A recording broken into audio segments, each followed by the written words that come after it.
Munini wa mutongoria wa Florida Kitale William Ruto na kambi yake ya Kwanza umuthi matinda Trans Nzoia kwendia kioneki kio. Ruto ambiririe na guthikiriria mawoni ma muingi guku akiranira ku maninira kiriro giki na thutha ucio mambika kambeini kuria mahurire Chris wa Marwa Defe agutwika governor wa Trans Nzoia. Oho Ruto akiranira kuriukia utonga wa bũrũri na mubango wake wa bottom up economy. Unapata kuna Women Empowerment Fund, lakini sisi walemavu hatuna. Kwa hivyo mimi nilikuwa naimiza kwamba katika serikali yako uweze kuhakikisha kwamba kuna disability fund, ili kwamba hii disability fund iweze kutusaidia. Mambo ya walemavu kwanza iwe imeshughulikiwa. So tumesema before salaries of public servants, including the president, these governors, MPs, before their salaries are paid, stipends for people living with disability, orphans, and the aged will be paid first. Wonderful.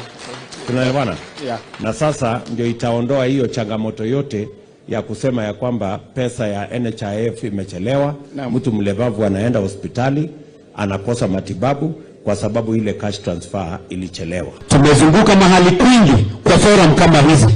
Na mimi nataka niseme, hauwezi ukajua shida za wananchi kama hujakaa nao uwasikize, wakupee mashida zao, kwa sababu hata solutions za hizo mashida ziko na hao wananchi. Yangu ni kuwapatia hakikisho ya kwamba ile Kenya ya zamani ya sisi kukaa hapa mbele kuambia nyinyi maneno kama nyinyi ni wapumbavu, hiyo Kenya imekwisha. Na nataka kutoa ilani kwa wale watu ambao wanafikiria hii ni Kenya ya zamani.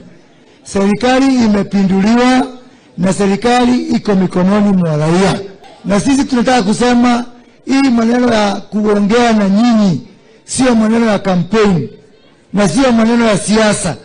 Hata tukichukua serikali tutakuwa tunakaa hapa tunaangalia ile tulisema, kama tumefanya mnatupatia tick, kama hatufanyi mnatupiga kiboko. Rafiki yangu Chris wa Marwa ni Mkatoliki kama mimi, na ndiye chairman wetu wa Katoliki, na mimi nataka kumwombea kura, sio kwa sababu yeye ni Mkatoliki, lakini kwa sababu mimi niko na guarantee kidogo.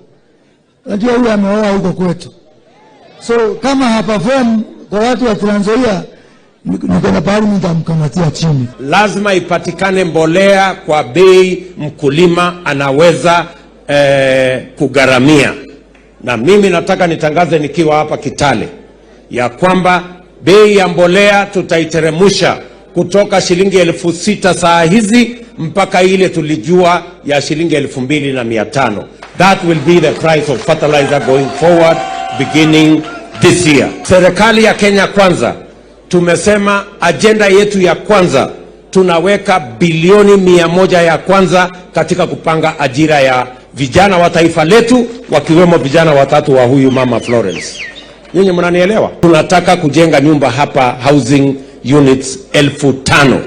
Na hizo housing units 5,000 tutaajiri vijana 40,000 wa hapa Trans Nzoia katika harakati ya hiyo.